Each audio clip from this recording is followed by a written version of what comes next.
to create this intentional space where folks' bodies can be held and on the earth is one of the biggest blessings I feel like we could give to America. Grieving is undeniably important on the way to action, is that if we do not grieve, it turns to violence. The traumas that we are grieving, the oppressions that we are grieving, the losses we are grieving, if they are not processed, faced, digested, so that the manure can come out and fertilize something life, we are in a paradigm that works on this principle. You plant a seed in the earth and it sprouts, and you can use compost to fertilize that process. And that is exactly what happens emotionally. Grief, grieving gets us that digestion of the trauma in a healthy way, such that the action we can take afterwards is nutritive, is healing. By giving space and cultivating a sanctuary in which Black folks and people of color don't have to question the volume of their voice, and if handcuffs will be put on them because of it. A place where we can be able to pray not only for ourselves in the moment, but for our ancestors that are healing through us and healing generations coming after us. There's a place in my heart that I sit with a deep, deep understanding and conviction that through even having access to our very own land, what it means to be in a Black owned space, to be able to be with the earth and to ground into that place in ways that I look back and see the healing that is still needed from decades of that same energy of nature and the land being used against us. But to reclaim that healing.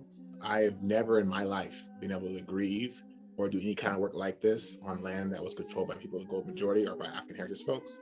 Oftentimes we're renting, spending $1,000 trying to do something on someone else's property, and then we finally get it done. So I just want to honor like that. That to me is really critical and what it means to me to be able to, and it's something our ancestors helped us get. We couldn't have gotten this ourselves. Workshop after workshop, land-based projects trying to get this ancestral knowledge back and being in spaces that were white-owned land. You know, about 2% of the land in this country is owned by minorities collectively.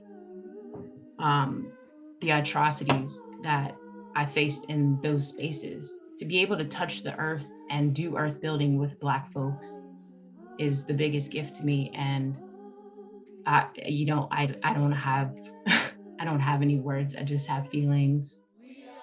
I want to make sure that they have something that they can ground in on when the days feel so dark it's hard to lift your head off the pillow.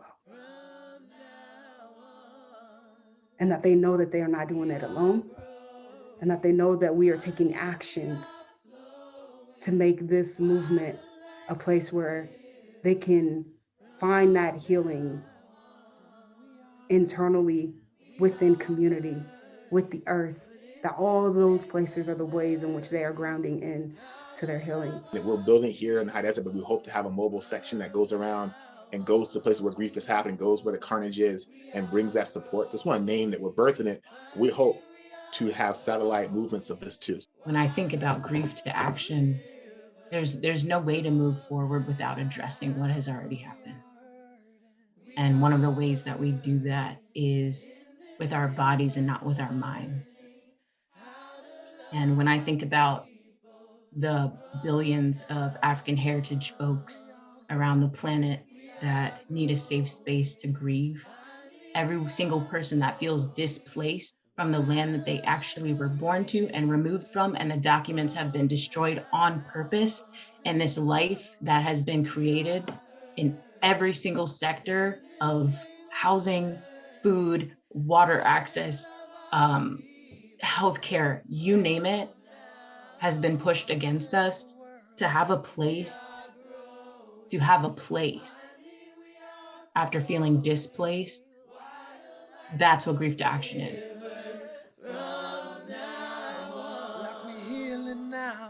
We are hurting, but in this pain we're learning how to